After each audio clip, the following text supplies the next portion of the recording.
So belly dance is the perfect exercise for if you have a spinal cord injury, or also for prevention if we're going to live in a world that's not going to actually hold men accountable for things like hitting women in the spine with chairs and, giving them spinal cord injuries for the rest of their life and things like this. Then, maybe teaching women belly dance beforehand is good, because that's what helped me stay ambulatory. So it's really utilizing all of the movements in ways that you did before, or, if you're starting from a spinal cord injured place, I don't know if that's going to be different for you. For me, I was pulling off of things that I already knew and understood. So when you're laying down in bed, you can do the same exercises that you would do. Accessing my diaphragm again has been one of the most challenging parts of all of this, because again, he hit me in my T7 to 10 spine, so it collapsed my diaphragm, my abdomen, lower and upper. So something that's been challenging is accessing that diaphragm, and I had to learn how to hold my breath for a crazy long amount of time. So belly flutters are still not anywhere near what they were before. That's something I have to work on, but you can access like the mula bandhas in yoga to try to have greater control, and also to work on your breathing techniques. And then there's meditation, there's mindfulness meditation, Anulom Vilom, which is like alternate nostril breathing, so you can access that in Pingala properly. There's all kinds of things that you can do to help with breath and utilizing breath. But for belly dance, it's essentially just dancing wherever you can. So if you're sitting down, just to be constantly moving your body and doing undulations and trying to do movement. It's very helpful. It's something that you do anyway if you're a belly dancer. You do floor work, so you're doing movement on the ground, and that can help with your strength and also accessing your abdomen. Again, this collapsed my abdominals. It looked like I had given birth, but I've never given birth, because he hit me in the spine with a chair. He got away with everything. All of it. And I was chased out of town for being a witch, because when I delegated things to God and said, let it be, I guess it happened to some people.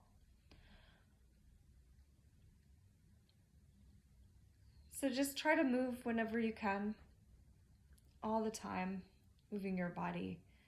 And that's going to be beneficial. Strength in the legs is one of the challenging things, because when I stopped being ambulatory, and all I could do is lay in bed for about 10 months, I lost a lot of muscle memory. So that set me back quite a lot, and my muscles became noticeably deteriorated.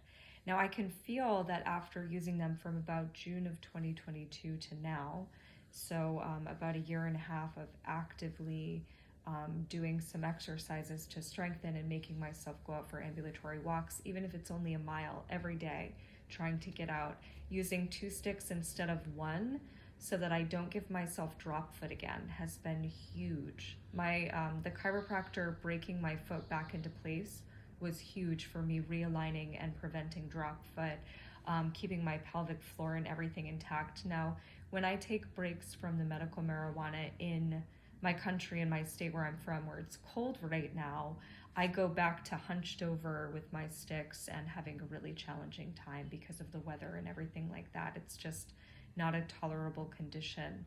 Here it's been a little bit more beneficial, and the weather's obviously different, the force of gravity is different, everything about it is different. So I still have some complications, of course. I want to heal. I'm hoping to heal. I'm going to seek alternative methods of healing at some point, and I will definitely talk about those and how they benefit or affect me. But something that hasn't changed yet is the fact that my muscles in my legs are not nearly as strong as they were before, and my glutes as well. So even if I end up toning everything and it looks good, it doesn't feel the same, and my body doesn't carry me the same way that it used to. So it's really actually unfortunate. So just constantly doing movement. I have to do really controlled movement, because where he hit me is really painful no matter what. So when I'm doing the side body undulations, I can't just let myself dance, because I will collapse usually, caused by a spasm. So trying to do these movements, you have to be really controlled and slow. It's not like before. where I could just dance for days, literally, and be happy and still work and live my life and exist. But right now, you can't really tell, but I am in a chair. So facing the back so that I can hold it if I need to. And then when I'm doing the movements, I have something to hold on to. Or if you have a lever, it could be something fun for you to do on your lever too. But I don't have a lever. When I say lever, I mean like future partner. And I'm not going to go near a man until it's like real. It's been 3+ years. I'm not ruin it this time and then the wrong person in again. So just kind of work on these undulations, work on all of the normal movements that you would do standing when you're belly dancing, and you just have to utilize what you can do. So again, right after this happened, I spent a lot of time in bed, laying completely flat without even a pillow underneath me to support me.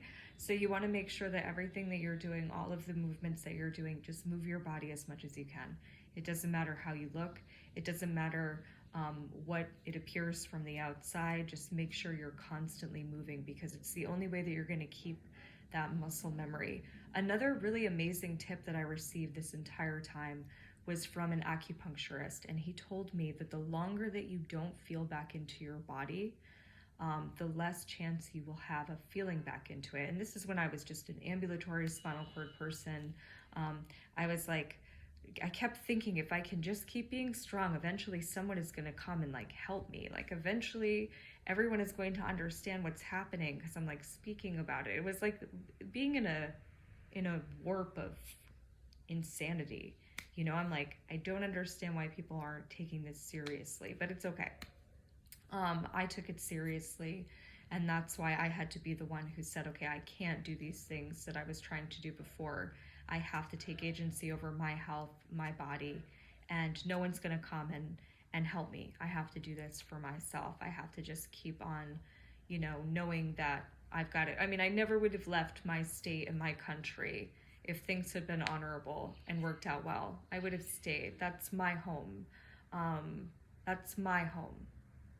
So, you know, again, it's kind of like you have to have the appropriate amount of circumstance too.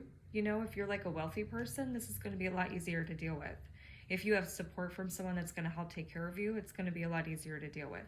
Challenging in other ways, because obviously it has its challenges. It's not like it's being with an able-bodied person. You're going to have a lot of lifelong things that come up and arise, and that's a really serious thing to take note of if you are an injured person or if you're entering into a relationship with them. It's not going to be so simple as anything else, but you know, that takes a society that's not like the one that I left to actually deal with. Most men would never want to be in a relationship with me because I have a spinal cord injury. They don't know how to see beyond outer. They're very uncontrolled emotionally. So essentially, trying to make sure that you can keep the movement in your body, keeping the muscle memory even if you can't feel it. And my acupuncturist told me that if I start to feel into my body, even if little by little I'm talking about out loud what I can feel on my body. So when I would lay down at night, I would say, I can feel the sheet touching my right ankle, or whatever part of the body I could happen to feel, because it's ambulatory spinal cord injuries are different for every person. So it's like you have sensation but not everywhere, which is good and bad. It's more painful sometimes, I think, the bad side of it. The good side of it is that you have more of a chance of healing. I read somewhere that there's 90% of a chance of someone with Brown-Séquard healing.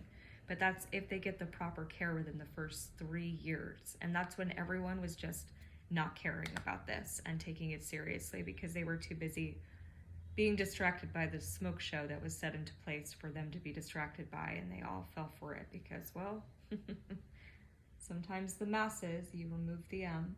So, basically, it's important for you to try to acknowledge if you've had acupuncture before versus after spinal cord injury. That's going to be really beneficial and telling as well. Like, you know, I know what my body felt like with acupuncture before my injury versus after. There are these toe points that he did that I couldn't feel at all after my spinal cord injury, and those are the points that actually hurt. You have to take a deep breath, and usually they're the ones that might bring tears to your eyes a second. There was nothing there.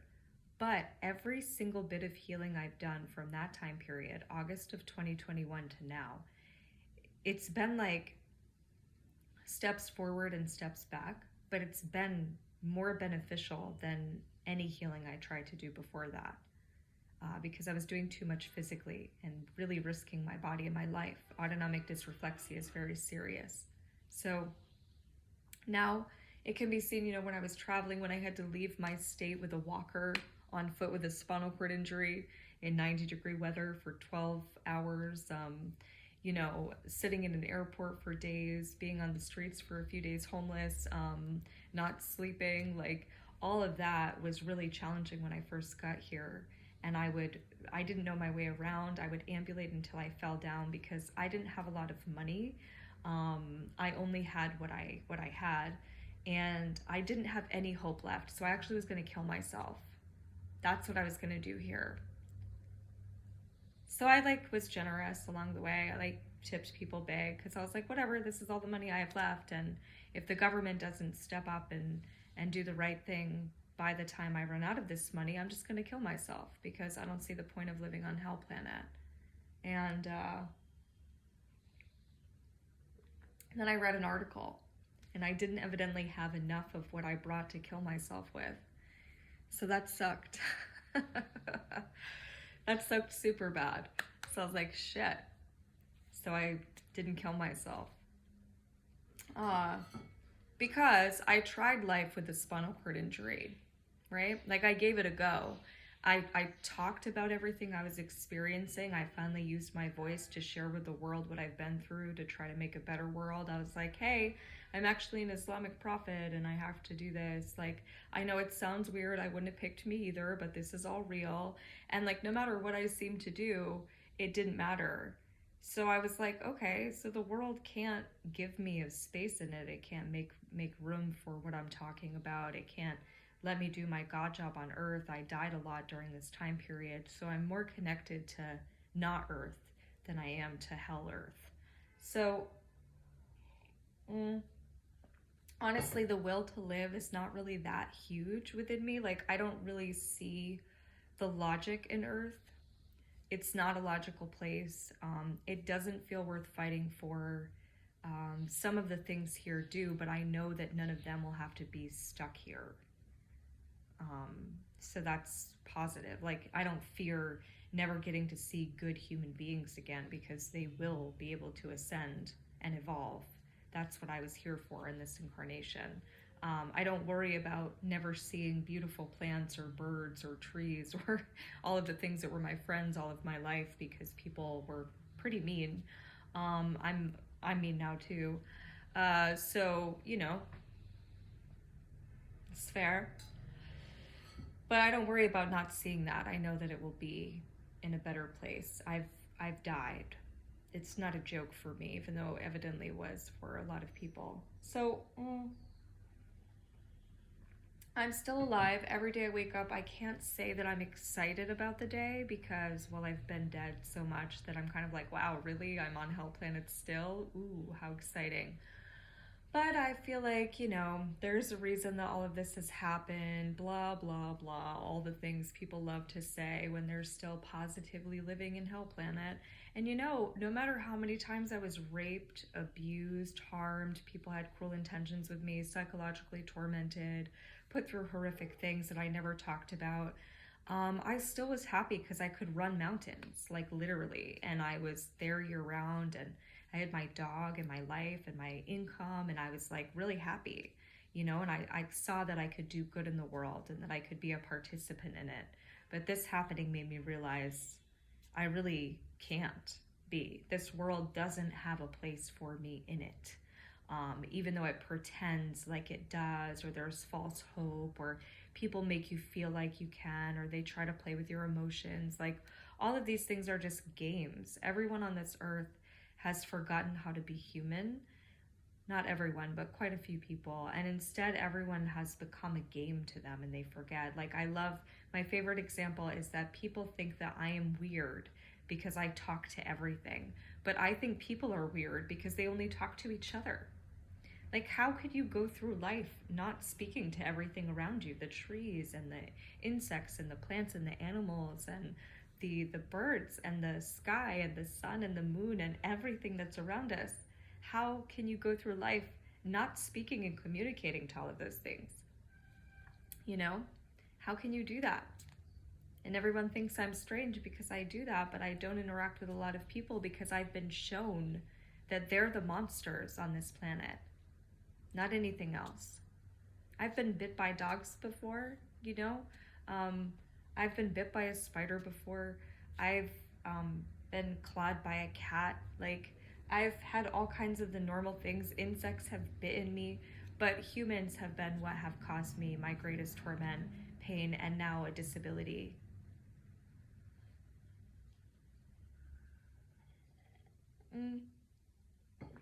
So, my desire to be on the earth is low, because I just don't think now the way that I thought before, which is that it was worth saving. Now I don't feel like it is, because I know everything good will get to leave. So now it just sort of feels like it would be better for it not to be here for that reason.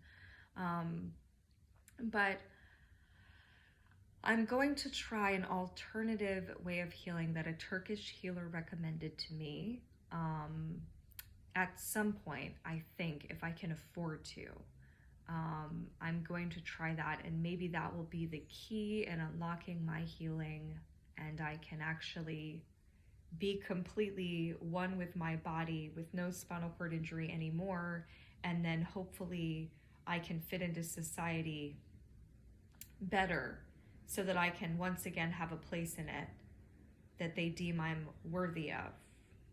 Because everything I tried didn't work out for me because society didn't want me in those places that I was trying to exist. So,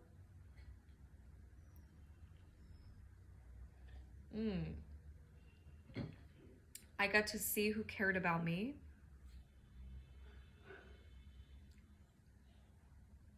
I got to see the true capacity of people in this time.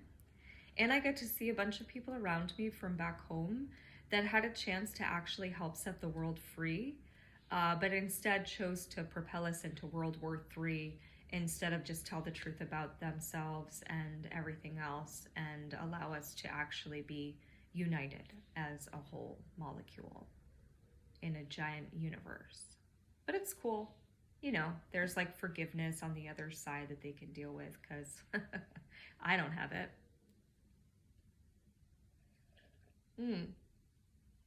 So I'm going to keep on publishing videos and talking about my experiences because you never know. Maybe it can help somebody. Maybe somehow I am helping people without realizing it, other than the ways that people help without people knowing, you know. So something that is beneficial for me as a belly dancer, as a woman, and also to keep your femininity. Like, it's really hard when you have a disability and there's things that made you feel beautiful no matter what. Some women throw on lipstick and then they're like, I'm gonna conquer the world. Some women have earrings that they put on and they're like, I'm gonna conquer the world. Some women have shoes they put on and they're like, I'm gonna conquer the world. It's like whatever item that they have that they put on, that no matter what they're wearing, no matter what they feel like, no matter how they've slept, they feel beautiful. For me, it was always walking and my high heels. That was my weapon of like my confidence. It's like I put on those shoes because I was bullied a lot when I was young because I'm a short woman. So people couldn't tell that I was actually really like muscular and athletic. As soon as I started wearing those 6-inch heels, women stopped bullying me almost completely because when I was more their level, they could see that I had muscles and it made them more intimidated by me. Plus, I loved being taller. It felt less threatening when you're young and people are constantly harming you. You know, it's nice to be eye level with everybody when you're older. So I loved my high heels, and now I'm crippled and I can't wear my high heels, which, no, it's not the only thing that matters to me. But that was my thing that I had that made me feel beautiful no matter what. And now I can't wear my high heels. I can't walk normal or in a way that makes me feel beautiful. And evidently it's funny to people as well that watch. I got hazed quite a lot during this time period. Special place in hell for you folk. But mm, my favorite was a fisherman bait covered rock from Mr. Green and the Crafty Lobsterman, I guess. I'm not really sure exactly what that collaboration indicates, but maybe at some point I'll figure it out, or I don't know, whoever was doing things to haze me will die. Either way, it's delegated to God, so make sure their family doesn't hate me for it. But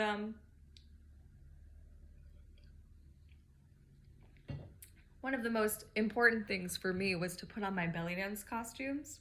Like I told my ex I wanted to before he killed and crippled me on Mother's Day. I said that I wanted to put them on and dance at the top of a mountain because no one on social media was doing that. And I wanted to be like, I wanted to have it be my thing.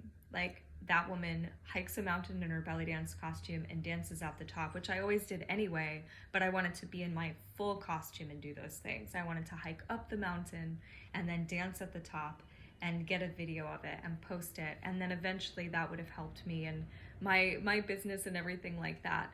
And then he did this to me. So I wanted to put my belly dance costumes on after 3 shoulder repairs, so I couldn't tie most of them or put most of them on for a while. And I danced every morning when I woke up. I would say my prayers for like an hour, hour and a half, and then I would dance for like an hour. And that made me feel amazing. But then I started working at the daycare and I couldn't do any dancing, so I had to only dance on my break from work, on the weekends, things like that.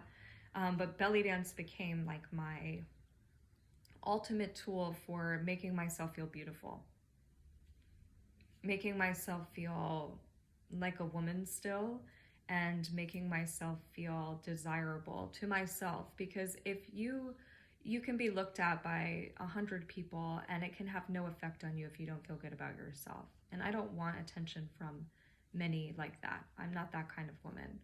I dress up for me. I feel beautiful for me. And if I ever have a man in my life again, then obviously for him in our relationship, you know. But for me, it's like the most important, because if I don't feel beautiful, then it doesn't matter who's in my life. I'm not going to feel good about myself. So that was a huge hurdle for me to get over all of this. It's like the things that made me feel beautiful: being strong, being athletic. I was never competitive with women. I was always competitive with a man's athleticism. That was how I was. Like, I was the girl that could lift the things as much as a man could. I could run faster. You know, I was athletic. So this has been really challenging for me. And now having to be proud of what my body can do, like getting a few miles down to an ocean up some stairs, is like, woo, that's my exercise for the day. Good job, body. Like, hopefully I won't fall down on the way back, or like, you know, doing a running machine and trying to close my eyes and pretend I'm on the mountain with my dog, freely running while the machine is like stopping my natural stride, you know, like things like that you just have to hold on to, and you have to kind of, those have to be the thing that you are proud of, instead of what you used to be able to accomplish in a day. So my days look so different, which is so challenging for me because it feels like I'm doing nothing. But I have a spinal cord injury, so I have to make sure that I'm being careful, because before, when I was trying to keep up with society to allow me to have a place in it, I was dying all the time, and nobody cared. It didn't matter how much I spoke up. I was too strong for people to care. Too strong for people to care. Well, I kept being strong because I figured someday someone's gonna care. And no one did. So it was good for me. Well, God cared, I should say. God cared. God cared so much that in my anger, when I said things that people around me my whole life horrified me with saying, all I said is let it be, and God made them happen. That's how much God cared about me. So that was really beneficial for me to learn. Like, wow, nobody cares around me, but God really does. So you keep going. You have to find those new things that make you feel like you and who you are. And for a woman, and for me, it's been about experiencing how to feel beautiful again. And it's an injury that's forcing me to be what's considered more feminine by many cultures, you know, women who are more still, are not as athletic, um, women who spend a lot of time at home, women who don't carry a lot of things like they're a man, women who walk different, and you know, like it's kind of strange to realize that now I'm adhering to what is cultural norm for femininity in a lot of places, and it's me letting go of what I considered beautiful for myself before, because I never judged others and their connection to beauty and how they felt beautiful. So for me, it's these little things like sitting and dancing and realizing that I can be a feminine woman, and that when I have an intimate relationship and partnership, that can be an enjoyable way of me feeling beautiful, and connected, you know. So utilizing these things that you have are really important.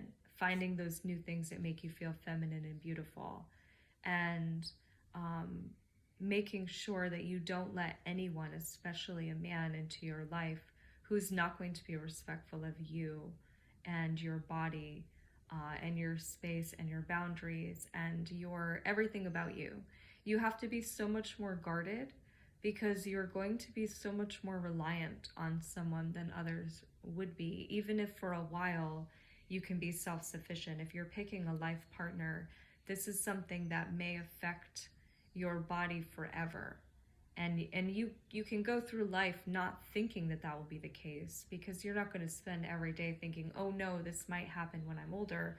But you have to acknowledge that it could be there, and then let people that are going to be in your life know, so that they aren't surprised and then give up on you after you've had, you know, decades. Although you can't really change, you can't change what people do. You can't change who they are. And some people, as most people that become spinal cord injured know, they just don't have that type of love within them. You know, the man who did this to me then realized he like broke his toy, because I was never a woman to him. I was never a partner. I was never a human being. I was a toy, a plaything.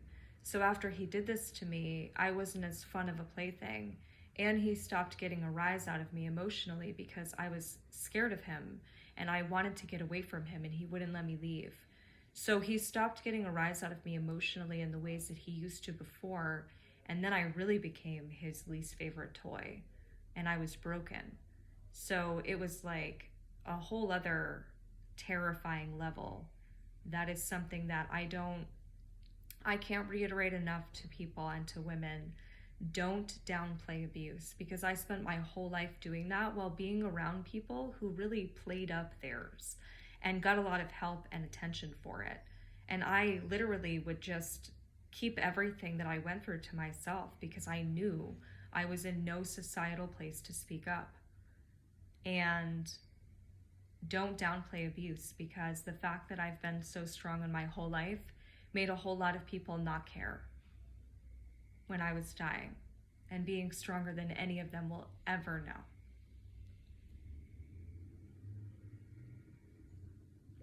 While listening to the minor complaints and things that other people went through, and I was happy to hear it and be there for them. So these are things that, you know, I've learned along this process, is that being strong for yourself is important, but it does no good to think that at some point someone's going to help you, because the reality is you could be one of those women who's lucky that every time something happens, a man is there to catch you and you fall into his arms. But I'm not that woman. on Hell Planet. I've never been that woman. I've been the woman who had to pull herself out of everything every single time by herself.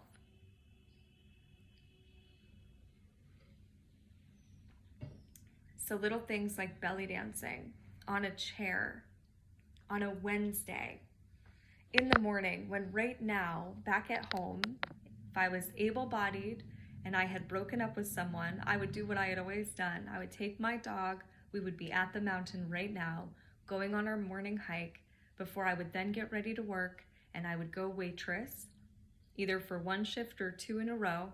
I would make my money, I would divide it into the percentages I needed to pay my bills, put it into savings, and a little extra if I wanted to buy cake or something extra.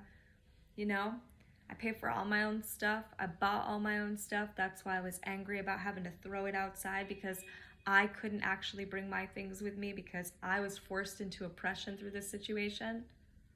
That was my stuff that I wanted to keep. Evidently, when men throw my stuff outside, it's perfectly acceptable. But as a spinal cord injured woman, when I have no way to get it outside and I need to put it out there, it's not acceptable. So, pretty great video of me having a breakthrough while I'm like singing and putting my things outside, because I'm like, I can't believe this is happening. This has been the theme this whole entire time. Like a Disney horror film, you know? It's like pretty horrific what I just experienced. And I still continue to try to put myself out there in a way that is halal, first of all, because there seemed to be a little bit of confusion for people who should have been able to keep me safe and should have been able to know that the things that I was doing were halal. And they were some of the most dangerous people because they should have been protective of me when they were not. So, you know, putting myself out there in a halal way, so that the world could benefit from everything I just learned and experienced. But you can't reason with monsters. That's something I learned too. You can't reason with the people who are harming you. And that's what I kept doing. So now, posting on social media, it's the only thing that I had to communicate with. My phone, my ability to use my phone went away because the people that were involved didn't want me to be able to communicate. And I didn't have anything else to post on, but nobody around me cared or took it seriously because it wasn't happening to them, so it didn't matter.